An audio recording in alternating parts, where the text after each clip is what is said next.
You're listening to Echo Family. Some truths take time to surface. Let the story begin now. Hi, I'm Caitlyn Fletcher, 17 years old, and Christmas Eve should have felt warm for us. Instead, my father set his fork down and delivered his verdict. Monday, you're grounded. No school until you apologize to Dylan. In front of everyone. My mother nodded fast, chasing holiday unity. It's Christmas, Caitlyn. Families fix things. Dylan leaned back, smiling like he'd already won. I kept my voice steady. All right. The room stalled. My dad blinked. My mom's smile froze. Dylan's smirk twitched like he'd heard wrong. I stood, pushed my chair in, and walked upstairs. Calm on the outside, finished on the inside. They thought grounding me trapped me. They didn't know I'd already left. Before we go on, tell me where you're watching from, and what's around you right now. Couch, bus, or kitchen table. You're watching Echoes of Life. To understand why Christmas Eve cracked something open, we have to go back. It started the week before break, in the school parking garage. I heard shouting near the exit and walked toward it. Ryan, a skinny sophomore, was on the ground holding his face. Blood dripped between his fingers. Dylan stood over him, fists clenched, breathing like he'd sprinted here. Security cameras caught every second. 2 guards pulled Dylan away. Ryan's friends helped him up. My phone buzzed before I reached my car. The principal wanted me in his office. Mr. Thompson watched both videos in silence. He knew me from debate. He knew I didn't start fights. Dylan was suspended for 10 days. Clear. Simple. Documented. But by the time I got home, Dylan had rewritten the story.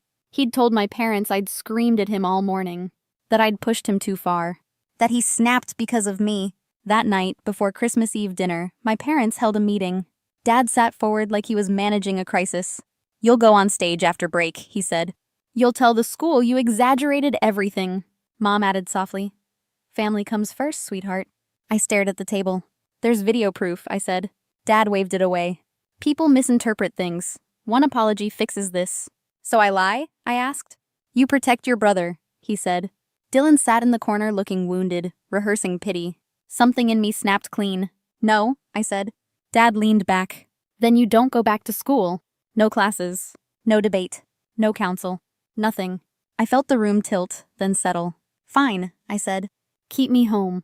Their plans started that night. Mine started earlier. Because if the truth didn't matter here, I'd take it somewhere it did.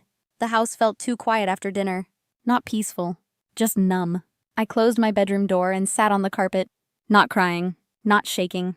Just done. 2 suitcases waited beside me. One for clothes. One for proof I existed outside this house. Transcripts, trophies, medals, newspaper clippings. Years of work no one here really saw. My laptop blinked on the desk. The Georgetown prep application page was still open. Rebecca had sent every link I needed. She was the only adult. Whoever stayed late without asking for credit. Her message that evening was short. 4 days left. You can do this. So I did. I pulled every document I'd organized for months. Test scores. Competition results. Recommendations sealed in bright envelopes. I scanned, uploaded, double-checked everything twice. Kayla texted at 1 in the morning. About damn time. I'm with you. She always was. Then came the essay. The optional prompt everyone skips. Why do you want a school 3 states away? I wrote the truth. Growing up beside a golden boy meant shrinking myself to survive. Winning quietly hurt less than celebrating. Every victory at home carried a price. I didn't dress it up. Just documented it. At 3:07 a.m., I hit submit. A confirmation banner slid across the screen. Decision within 48 hours. I stared until my eyes burned. Then packed the last drawer and zipped both suitcases shut. Christmas Eve came and went. They grounded me. I said, all right. They thought that ended the story. By dawn Christmas morning, snow lined the windowsill. My room looked cleaner than ever. Too clean. My phone buzzed once. One notification. Bold blue header. Congratulations, Caitlyn Fletcher. Full merit mid-year transfer. Boarding check-in. December 27th. I let the breath leave my chest. Slow and steady. Not excitement. Not fear. Just release. Downstairs, Mom reheated cinnamon rolls she didn't want. Dad sat with his coffee, probably rehearsing more rules. Dylan slept in, trusting Christmas to save him again. They had no idea the decision was already signed and sealed. No idea the paperwork was binding. No idea a courtesy car was scheduled for the 27th. No idea an attorney had confirmed they couldn't stop any of it. I looked around my packed room. This was the last Christmas here. All that was left was saying goodbye to that school, on my own terms. I wasn't preparing to run. I was preparing to leave correctly. Be honest with yourself for a moment. Have you ever had to choose between family peace and your own future? Drop 1 if you'd stay.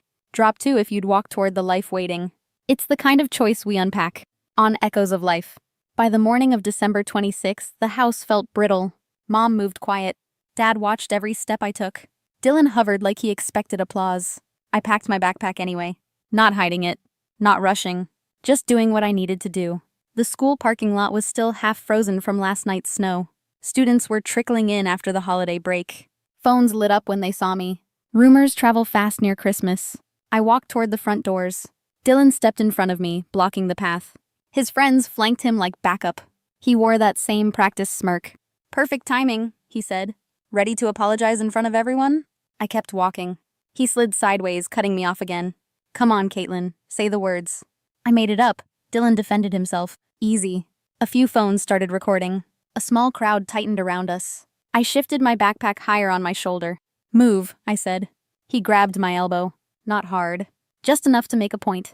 Gasps rippled through the group. I twisted my arm. The way our self-defense instructor taught us. His grip broke clean. He stumbled back into the fence, face going red. I didn't look again. I walked inside. The main office was waiting. Mr. Thompson stood when I entered. My parents were already seated, both looking drained. Mom's eyes were swollen. Dad's tie was crooked, which never happened. I placed the thick cream envelope on the desk. The Georgetown prep seal gleamed under the lights. He opened it slowly, reading every line. Then he looked up and smiled. Full merit scholarship, he said. Mid-year placement. Immediate boarding. He came around the desk, extended his hand, and shook mine firmly. Caitlyn, this is extraordinary. Congratulations. Mom sucked in a sharp breath. Dad's jaw flexed so hard it shook. Neither said a word. The office door burst open. Dylan rushed in, breathless. She can't just leave. Tell her she can't.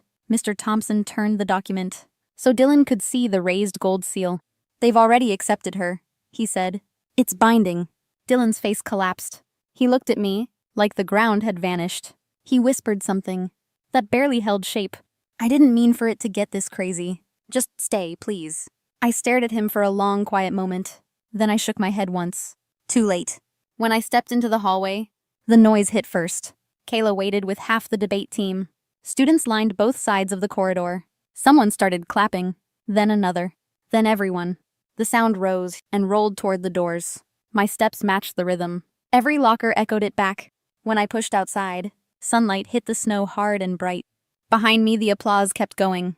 The day they tried to silence me became the day the whole building cheered. December 27th arrived with a thin winter sun. A black sedan from Georgetown Prep pulled into our driveway at 7 sharp. The driver loaded my suitcases without a word. Mom cried quietly near the porch. Dad stood rigid behind her, jaw locked. Dylan didn't come outside. The car door closed, and for the first time in years, the house looked smaller than I remembered. Georgetown Prep was nothing like home. Expectations were high. Schedules were brutal. No one cared about my family politics. No one asked me to shrink so someone else could shine. I worked. I studied. I learned what it felt like to take up space. By February, I was running debate practice until 10 each night. By March, I was chairing student council meetings before sunrise. By April, the hallway posters read, President Caitlyn Fletcher. I won 94% of the vote. Nationals came in May. Chicago was cold, crowded, and loud. We swept every category. When the chief judge announced Georgetown Prep as champions, the auditorium roared. My teammates lifted me onto their shoulders. Flash after flash lit the stage. For a moment, I felt weightless. Then the texts began. Kayla sent the first one. Dylan got expelled. Permanent. Punched a kid in the cafeteria. 20 witnesses. Another message followed. He's being moved to county alternative next week. I sat on the dorm floor and read the words twice. The fall finally came for the golden boy. Not because of me. Because of him. 2 months later, Kayla sent a photo of a certified envelope on my parents' kitchen counter. They owed restitution for the boy Dylan hurt. Medical bills. Security review costs. Mandatory counseling fees. The school listed every charge. None were optional. Dad's signature on the check looked tight and shaky. Mom's handwriting in the memo line was worse. Neighbors started talking. Teachers whispered. My mother skipped church for weeks. My father left work early to dodge questions in the hallway. For once, the community finally saw exactly who had protected who. The calls started the next morning. 47 missed calls in 7 days. Mom's voicemails moved from tears to guilt. Dad's messages went from anger to begging. Dylan left 3 short ones. "I'm sorry, please talk to me, please." I didn't press play on any of them. On day 5, Mom said, "He's your little brother, he needs you." On day 6, a text from an unknown number. "It's Dylan, I get it now, please call." I deleted the thread. On day 7, I opened my call log, highlighted every Maryland area code, and blocked them all. My phone went silent, in a way I'd never heard before. Justice, the shelter dog I'd adopted, 2 months earlier, curled against my leg and sighed. The room felt calm, solid mine. 6 years passed, without a single holiday call. I graduated from Georgetown University with honors, accepted a senior policy advisor position, and bought a glass-walled apartment near the river. No co-signers. No emergency contacts required. They said I abandoned the family, but I finally abandoned the role they wrote for me. I built a life in Washington, D.C., one quiet decision at a time. Not fast, not loud, just steady. Most mornings start the same now. Justice thumps his tail against the floor. I lace my shoes, step into the cold, and run 5 miles along the river. The city wakes slow. The water stays honest. On Saturdays, I mentor debate kids at the public library downtown. Some carry the same tired look I once wore through every holiday. I teach them what Rebecca taught me, that skill matters and so does proof. Your work is your exit. Your exit is allowed. My apartment sits 14 floors above the street.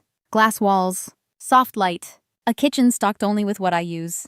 No shouting, no slamming doors, no one rewriting my life for me.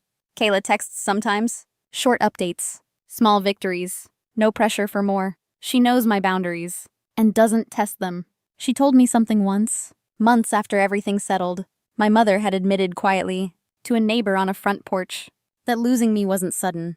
It was slow. A consequence they built, one decision at a time.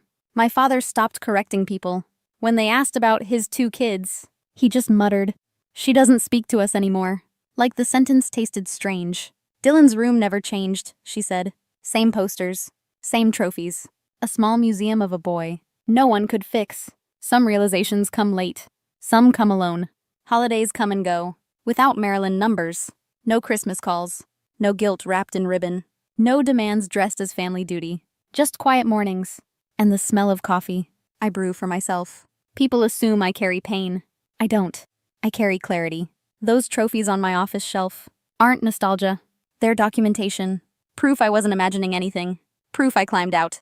I don't hate my past. I just don't live there anymore. Some gates close with sound. Others close with understanding. Mine stayed shut the moment I stopped knocking. Peace lands softly when you stop asking permission to have it. If this story stayed with you, please like the video, share it with someone tired of carrying family guilt, and subscribe to stay with us for the next story on Echoes of Life.